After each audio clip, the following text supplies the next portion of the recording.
This area is called the Sit and Sip area, and they're replicating like a campground here. In fact, in just a matter of seconds here, a brewer is going to talk about beer made with this specific yeast strain. They call it a campsite fire talk, and people are gathering here around the campsite to talk about beer. And yeah, check out that check out that fire. So everyone's just going to be sitting and sipping, learning about craft beer, as one does when one is in Denver.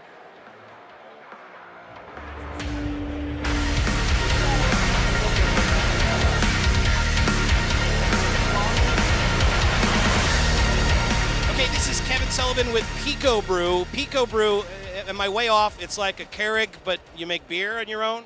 Kind of similar to that. So yeah, it's calling it a Keurig is kind of oversimplifying it. We have several different products. You're going to find, Kevin, I tend to oversimplify things. Okay, well, that's good to know.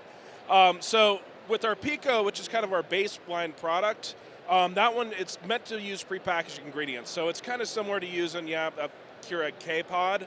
But we have this product here, the Z, which is it's our newer version of our Zomatic, which was our original product. This is the one that's geared more towards home brewers and professionals. It does 2.5 gallon batches.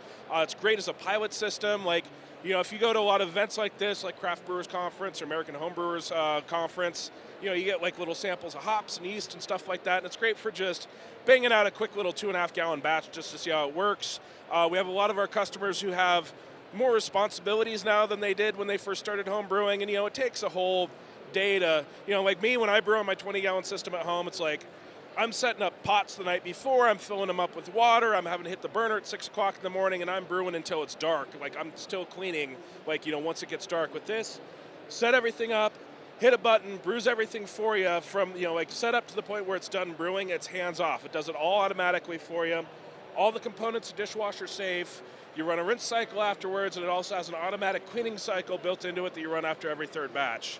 So do you recommend this more for somebody that's already got their feet wet in home brewing, or this wouldn't be something you would get if you've never done any home brewing? If you've never done any home brewing, you can pull this out of the box and brew decent beer, but if you are a home brewer, professional brewer, it will do all the stuff that you still want to be able to do. So you can download a pre-generated recipe and just go to the homebrew shop and buy the ingredients, or if you're a brewery, you can just use your own existing recipes, you program your own recipe. You can do custom mash schedules, you can do first wort hop, you can do whirlpool hops, pretty much anything that you would do on your normal homebrew system, you can do on this machine. It takes the work out of it. It's still fun. You're still being creative, you're still being able to create your own recipes, and you're still doing the stuff that you're doing on your other system.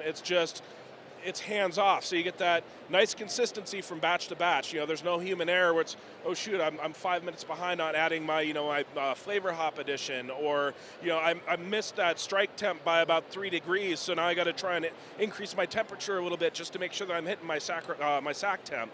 So it takes a lot of the human error out of it, and it takes a lot of like the heavy duty work out of it, but it's still fun. What do these things go for, and where can you get them? So retail, we're doing them for $27.49. We're doing a show special for $16.99 if you use the code PBNVIP. Most of our sales are direct sales on picobrew.com. So you just log into picobrew.com, go to our products. This will be right there. You just enter that code when you're checking out, and you're good to go. Kevin, thanks for your time. Enjoy the festival, man. You as well. Be safe out there. You bet, you bet.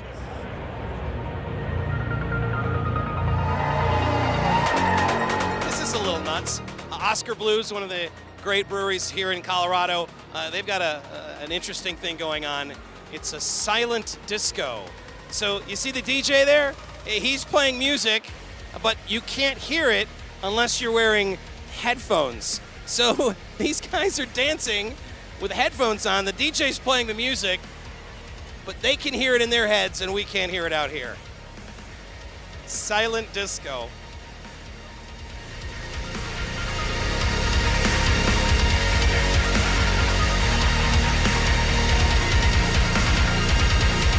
Having fun at the Great American Beer Festival, and you're feeling guilty because you left your dog behind.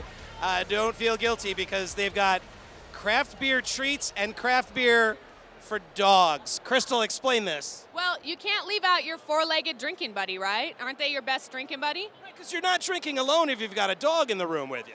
Exactly. And in the past 6 years, we've worked with over 80 different craft breweries. About a dozen of them are here today. You can even go to our website and order your biscuits by brewery. So we use the spent grains and mix those up into a happy, healthy treat for your pupper. So you're using spent grains from local breweries and then turning that into something that the dogs go crazy for.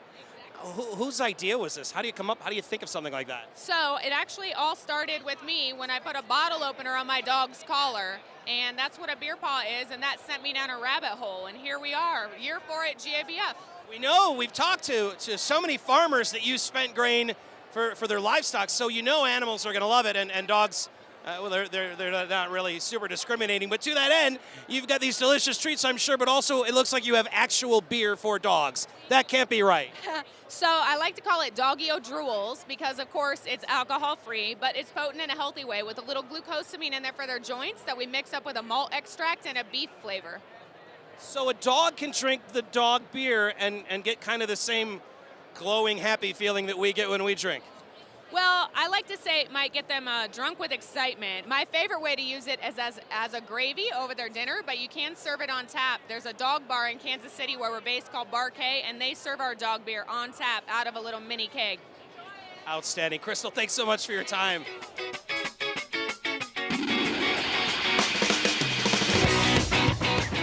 I don't know if television is doing the Great American Beer Festival justice in terms of like the size and the scope. Everything is enormous. You can do lots of different hobbies, but only one hobby ends up with beer, and that makes you popular because everybody loves beer.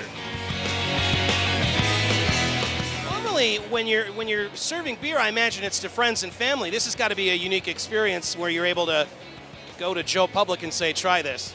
This is on a whole new scale.